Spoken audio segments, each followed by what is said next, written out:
Alicia. Yes, please. How did you fit into the team culture of the company? I will fit into the sorry. How will you fit yourself into the team and culture of the company? I will fit myself with some experience and hard work. Okay. How would you deal in a conflict with a co-worker? Conflict with a co-worker. All the time they are asking about working session. So how do you deal with a conflict with your class fellows? If you have any conflict with your class fellows, how do you deal with that?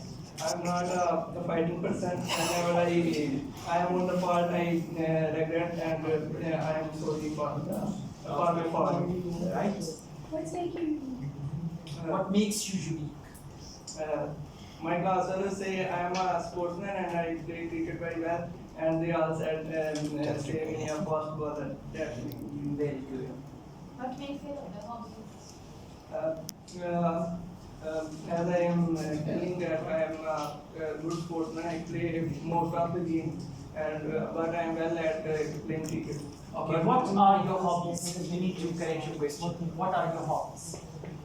Okay, overall fine, but just try to speak actively. Right? वो lazy पन जो ना आवाज में थोड़ा वो नहीं होना चाहिए. Good job. Thank you.